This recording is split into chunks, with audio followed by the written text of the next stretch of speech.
Alors, je vous avais promis d'aborder plus en détail cette notion de sens au travail. Je peux malheureusement pas le faire de manière complètement exhaustive, mais je vais m'attacher à vous donner quelques clés de lecture concrètes qui serviront aussi bien aux managers, aux élus et aux agents. Alors, cette notion de sens au travail, en fait, renvoie à deux choses chez les individus. Une première chose qui est le besoin de se sentir utile et performant, et une deuxième qui est la nécessité, en fin de compte, d'accorder ses valeurs personnelles à sa vie professionnelle. Alors tout d'abord, comment se sentir utile et performant? Il est important pour cela de comprendre en fin de compte quelle est une journée satisfaisante pour l'individu.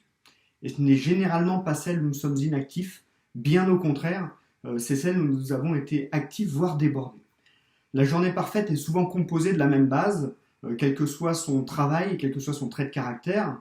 Tout d'abord, l'accomplissement de plusieurs tâches, en fin de compte, finalisées. La satisfaction passe par l'accomplissement. Le fait de finaliser quelque chose, en fin de compte, nous procure une satisfaction et de la motivation, aussi infime et minime soit cette tâche. Ensuite, le fait d'apprendre des choses, développer son savoir, ses connaissances, engendre un sentiment d'évolution très moteur et engendre du bien-être. Nous sommes naturellement satisfaits du fait de progresser intellectuellement. Alors, quel que soit votre poste, votre fonction, cherchez chaque jour à finaliser des tâches et à apprendre quelque chose.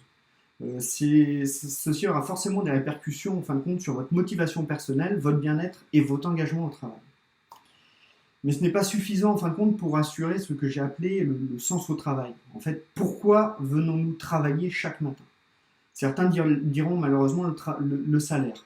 Mais le temps peut paraître assez long jusqu'à la retraite si votre seul levier de motivation est le salaire. Alors il existe en réalité 4 leviers de motivation au travail. L'autonomie, tout d'abord, la responsabilité, la reconnaissance et l'aspiration. Ces dernières ne dépendent généralement pas seulement de vous. Ils sont en principe impulsés par des managers. Concernant les 3 premiers, je vous renvoie sur l'article Vers une administration libérée. Ils sont indispensables afin de se sentir utile et performant. L'aspiration nous permet quant à elle d'approfondir une deuxième notion fondamentale dans la recherche de sens au travail, c'est la notion de valeur personnelle et professionnelle. L'aspiration est à la fois intéressante à comprendre et commune aux structures publiques.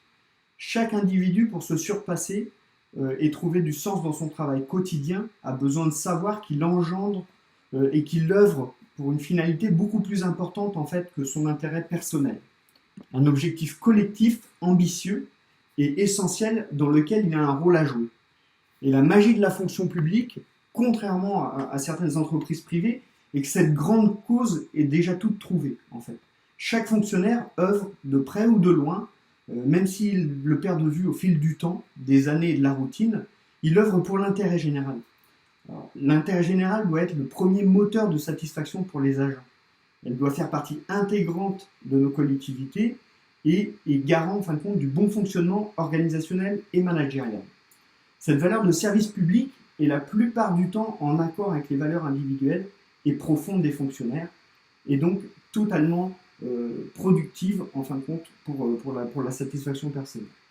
Voilà, c'est ce que je voulais partager avec vous. J'irai plus loin sur certains articles écrits sur ces notions-là. Bonne continuation, et encore merci d'être aussi nombreux à nous suivre chaque jour.